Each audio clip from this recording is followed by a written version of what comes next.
Arthur, once a tyrannical king who ruled the world with an iron fist, slaughtering enemies and nuking cities all for power, suddenly feels overwhelmed with guilt. Just as he starts to reflect on his atrocities, he drops dead from a heart attack. But before he can descend into the abyss, a mysterious voice offers him a second chance at life, warning him not to mess it up this time. Arthur opens his eyes to find himself in a completely new world. He's been reborn as a baby. His new parents, Reynold and Alice, are over the moon, speaking excitedly about their newborn son. Arthur, still processing his situation, can barely wrap his head around the fact that he's back to square one, trapped in a tiny baby body. He's helpless, can't speak, and involuntarily soils his diaper every few hours. It's a far cry from the almighty king he once was. But things get even weirder when he watches his father, Reynold, channel some kind of mystical energy into his fists and smash a boulder to pieces. Arthur's jaw drops. He's been through countless battles as a king, but this power is something he's never seen before. It's a huge feat, and Reynold is proud of himself. But his show-off moment goes wrong when a rock falls on his head. Alice rushes in, healing him with some sort of magic, warning Reynold to be more careful next time. Arthur is stunned again. Magic. That's a whole new level of weird. As the days pass, Arthur realizes that this world is much more dangerous than he thought. People carry weapons as a matter of survival, and Arthur knows he's going to need to learn how to fight if he ever wants to live freely again. But life as a baby isn't all bad. Arthur discovers the joys of peaceful sleep, something he never got to enjoy in his past life, where constant assassination attempts kept him on edge. Now, he can sleep without worrying about anyone trying to kill him in his sleep. Small victories, right? Months go by, and Arthur's limbs grow strong enough for him to move around on his own. He's not thrilled about being a baby, but he's starting to figure things out. One day, Arthur escapes his crib when Alice isn't looking and sneaks across the house, making it all the way to the library. There, he starts reading books about the world he's been born into. He learns that the continent he's on, Dickon, is divided into 3 kingdoms: a dwarf kingdom in vast cave cities, an elven kingdom in deep forests, and the human kingdom, where he now lives. Arthur also learns that the technology in this world is limited due to the existence of magic. People manipulate mana within their bodies to enhance their strength, agility, and defense, called augmentation, or they can project it out to control phenomena called conjuring. It's all very familiar to Arthur because, in his previous life, his power was similar to the concept of mana. He figures if he can focus hard enough, he might be able to develop this power for himself. Just as Arthur starts focusing his energy, trying to unlock his potential, Alice catches him. She's worried sick because he's not in his crib, but is relieved he didn't hurt himself. She doesn't seem to notice the magic forming inside him, but she does notice he pooped his diaper again, which is an ongoing issue. 2 years later, Alice is writing in her journal, thankful that Arthur is growing strong and healthy. But there's a problem. Arthur still hasn't smiled. She's starting to get concerned. Just then, she looks outside and sees Reynold giving Arthur sword lessons. Alice, of course, flips out. She's not about to let a 2-year-old swing a dangerous weapon around. Arthur, on the other hand, is learning that it's best to stay on Alice's good side to avoid getting into trouble. He's starting to understand that, while his life as a baby is limiting, he's much safer here than in his previous life as a tyrant. To take his mind off things, Alice decides to take Arthur into town for a little outing. Arthur's excited. It's his chance to gather more information about this strange world, how the weapons look, how magic works, and what kind of people live here. He even gets to see a mage casting fire magic in person. It's an exciting day, and Arthur absorbs everything he can. By the end of the day, though, Arthur is exhausted. His baby body just can't keep up with all the action, and Alice, seeing this, decides it's time for a nap. Arthur got the short end of the stick in life, dropped into the world like a player without a starter kit, forced to grow up in an orphanage, missing out on all the love a kid should get. So, being reborn into this new world with parents like Reynold and Alice is a nice change of pace. It's not perfect, but at least he's got a shot at real care this time. One evening, Arthur falls asleep on Alice's shoulder, and she carries him to his crib, talking about how proud she is of him. She's noticed how he sneaks out of bed to read books, how excited he gets when he sees the outside world, and she figures he must have inherited his adventurous spirit from Reynold. Alice wants Arthur to live peacefully, but she knows one day he'll probably want to explore the world on his own, and she'll support him no matter what. The next day, Arthur watches Reynold practice magic outside. Reynold shows off his ability to make rocks float, which seems impressive until Arthur realizes it's pretty basic. Reynold's strength lies in augmentation, using magic to enhance his own body, not conjuring like Arthur thought. Inspired by his father, Arthur tries to train, but just as he's about to climb down, Alice swoops in to tell him it's nap time. Arthur can't speak yet, so he starts whining. But Alice is firm, no reading today, just sleep. Little does she know, Arthur has mastered the art of pouting as a weapon. His baby cuteness wins again, and she lets him have his book. Alone, Arthur practices with his mana, which he's gotten pretty good at over the last couple of years. With just a little more focus, he figures he'll be able to cast his first spell. But things go way too well, and he accidentally blows up the house. Alice and Reynold, thankfully, were outside when it happened, but Reynold's back gets badly burned in the process. They rush inside to check on Arthur, who, to their surprise, is completely unharmed. Not only that, but Arthur is the source of the explosion. At barely 3 years old, this level of magic shouldn't be possible. Yet, here he is looking proud like a little wizard in training. Unfortunately, Arthur forgets that the house is crumbling around him. When 2 beams fall toward him, he tries to run, but his baby legs fail him. Just as he's about to be squashed, Reynold and Alice rush in to save him. This is the first time anyone has ever risked their life for Arthur, and the experience leaves him stunned. Seeing Alice crying out of relief, Arthur starts crying too. He's still not used to this whole being cared for thing. In his old life, Arthur would never be doing something like this. Back then, he was a king, cold, ruthless, and allergic to mercy. A guy once tried to assassinate him. The man got caught, and the royal council immediately went full evil overlord, sentencing not just the guy, but also tossing his wife and daughter into a torture camp so horrifying it would make a horror movie director blush. The man begged Arthur to spare them, swearing they were innocent. So Arthur, in what he considered a kind gesture, killed them quickly himself. That was just a regular Monday for him. Now, his Mondays involve sparring with his dad, Reynold. Today's lesson, gauntlets. But Arthur's not feeling it, he wants a sword. Reynold humors him, buffs up his blade with mana to keep things spicy. What he doesn't expect? Arthur doing the same and slicing Reynolds' sword clean in half. That's when Reynold realizes, oh no, I'm out of my depth. He heads inside to talk to Alice. Reynold suggests sending Arthur somewhere better suited to his freakish talent. Alice shuts it down. The plan was simple. Reynold teaches him to fight. Alice teaches him magic. But Reynold points out the obvious: Arthur just split a magic sword as a child. They need help. Alice agrees he's gifted terrifying, but she doesn't want him far away. The argument heats up until Arthur says, "Why don't you just come with me?" Silence. They hadn't thought of that. Suddenly, it's the perfect plan. Next day, a carriage rolls up. Traveling with them is an adventuring group Arthur remembers from when he blew up the house, the Twin Horns. First is their cheerful leader, Adam. Then Angela, who skips greetings and bear hugs Arthur. Durden, the quiet tank, saves him with a chill high five. On top of the carriage is Jasmine, striking a cool warrior pose and saying nothing. Finally, there's Helen, the sharp-eyed archer. Everyone piles in. Alice asks if Arthur's excited. He says yes, but thinks, carriages? Seriously?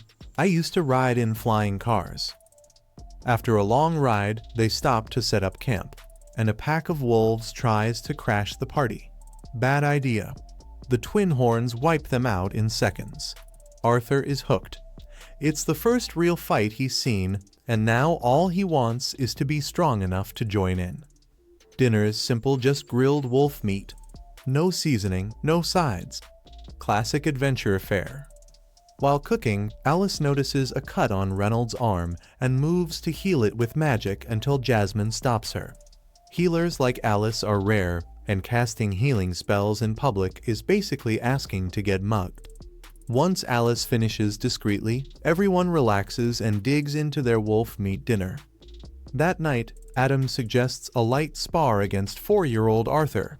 Sounds insane, but Adam's heard the kid's freakishly strong and wants to see for himself. He powers up his spear. Arthur casually does the same with his sword. The match starts. Arthur vanishes with wind magic and reappears behind Adam, only to slip and wipe out mid-strike. Toddler legs meet momentum. The fight's short but intense. Arthur ends up airborne, and the others scramble to catch him before he kisses the dirt. They all yell at Adam, who swears he wasn't going full strength. Arthur's just that strong. Then Jasmine strolls over, impressed. She wants to learn the wind boost move. Arthur hesitates. It's a trick from his past life, but her death glare says she's not asking twice. Next morning, they're back on the road. During a break, Adam gives Arthur a crash course in spears. Helen tosses in some archery tips. Feeling generous, Arthur teaches Jasmine the wind trick. Mix wind magic and mana in your feet for instant speed. She gets it first try. Later in the carriage, Arthur quietly reads while Jasmine just stares at him. The next morning, she hands him a knife. A personal gift. Jasmine doesn't do friendly, so yeah, Arthur's left an impression. They hit the road again. Arthur's reading when Bam ambush. Bandits surround the caravan. Their leader gives a disgusting order. Capture the women and kids, we'll sell them. The twin horns and Reynolds leap into battle. They're skilled, but the bandits just keep coming. Mid-fight, the leader knocks Reynolds hard into a carriage. He's badly hurt. Alice rushes over to help, but Reynolds stops her. If she uses healing magic, she'll become a target. Instead, he tells Arthur to run and take Alice with him. Arthur refuses until Reynolds drops the real reason. Alice is pregnant. Everything shifts. Arthur understands. When Reynolds gives the signal, Arthur grabs Alice and uses wind magic to escape. Reynolds holds the line. Adam and Jasmine cut through enemies to clear a path, protecting them. Arthur isn't running from danger. He's running for someone for the first time ever. Eventually, it looks like they're safe. They're not. A rogue bandit up on a cliff casts a wind spell. Arthur sees it too late. No time to dodge. He shoves Alice aside and takes the full hit, blasting him off the cliff. At that height, it's fatal. But Arthur doesn't go down alone. He hurls Jasmine's knife, nailing the bandit and dragging him down too. Spells fly. People scream, but Arthur's already falling, and he's not afraid. He's not thinking about pain, just about why he jumped. Not for power, not for pride. For love. His only regret as the ground rushes up. I just wish I had a little more time to be part of that family. After taking a fall that would have killed most people, Arthur somehow drags himself out of the river and into a dark cave. Lucky him, right? Nope, inside is a massive, terrifying monster. Great. Just what he needed. Arthur tries to sneak attack it, classic move, but the monster swats him mid-air like a fly and tells him to chill. It's not evil, just lonely and wants a friend.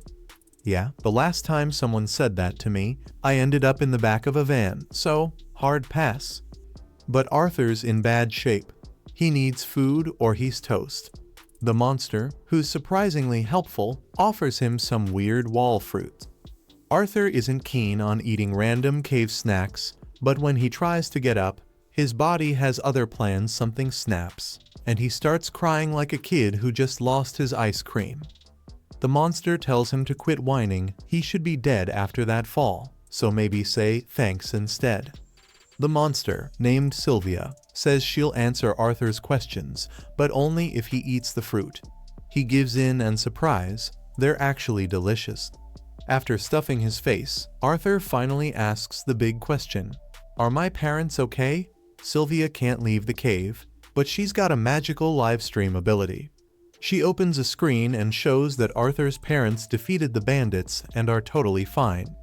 Cue happy tears. Since Arthur's stuck here for a bit, he warms up to Sylvia. Turns out she's not a bloodthirsty beast, just misunderstood. Over the next few days, he rests, eats, trains with a stick like a wannabe Jedi, and even starts working on his mana. Sylvia's shocked he already has a mana core. Most kids his age are still eating glue.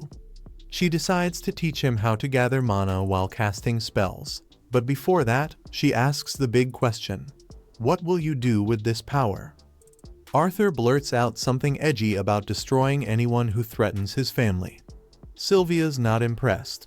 She flicks him on the forehead so hard he falls over, then gives him a little life lesson. Sure, I could crush your skull, or I could pat you gently. Which one sounds better? Arthur, wisely, picks the gentle option. She explains that if he lets hate control him, he'll end up trapped in a life of endless violence. So, take 2. What will he do with this power? Arthur reflects on the people he loves and decides he wants to protect them. Now that's an answer Sylvia likes. Meanwhile, someone or something is tracking Sylvia. Bad news. Back when Arthur lived in his old world, he was a king, but not the fun kind. He was basically a tool used by the senators to fight their wars. He hated it. Back in the present, Sylvia begins teaching Arthur her mana technique. He learns fast and powers up like a boss. Just as he runs over to thank her, Sylvia senses danger. She yeets him into a pile of rocks and tells him to stay hidden. Another monster shows up, one that looks just like Sylvia. She clearly knows him and is not thrilled to see him. He tells her to come with him. She declines. So, naturally, he starts throwing magic blasts like it's dodgeball. Arthur wants to help, but Sylvia's voice rings in his head, stay out of it. The other monster threatens her, come quietly or die. Sylvia's like, nah, I'd rather go out in a blaze of glory. Then plot twist, she reveals her true form, a dragon. She charges up a massive blast and fires it. The other monster blocks it, calling her reckless. With her body already in rough shape, using that much power might be the end of her. Sylvia knows she's probably going to die in this fight, but she's chill with it. She's lived a good life. She manages to slam the enemy into a wall, but he's not done yet. He gets back up and bombards her with energy blasts. Sylvia's taking heavy hits, but she's more worried about Arthur, who's hiding nearby. The fight is dangerously close to his location. The enemy fires one more big blast Sylvia could dodge, but it would hit Arthur, so she does the impossible, freezes time. While everything is frozen, she tells Arthur to come out. He's confused but obeys, curious about all this dragon business. Sylvia opens a portal to send him home, but because she's injured and rushed, the spell messes up and opens a portal to who knows where instead. She wanted to avoid sending Arthur into a random forest, but hey, he's tough. He'll survive. Before he goes, she asks Arthur one last time what he plans to do with his powers. Arthur answers without hesitation, to protect my family. That's all Sylvia needs to hear. As a farewell gift, she creates an egg and a feather, asking Arthur to wrap them together and keep them safe. Then she imprints her will onto his body, giving him full sleeve tattoo-style marks on his arms. Arthur is super confused, but Sylvia says he'll understand someday, even if she won't be around to explain it. She admits something else. She could have sent him home a long time ago, but she kept him around because she enjoyed his company. Now her selfishness has put him in danger, and she's sorry. Arthur tells her he sees her as family, as a mom, even. She says he already has one, so he offers grandma instead. That melts her heart. They don't have much time left. She nudges him toward the portal. Arthur hesitates and tries to get her to come with him, but she can't. So, with a sad smile, she closes the portal and sends him away.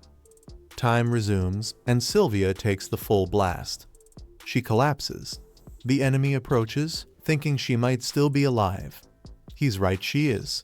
Using her last bit of strength, she unleashes a final attack that wipes him out completely.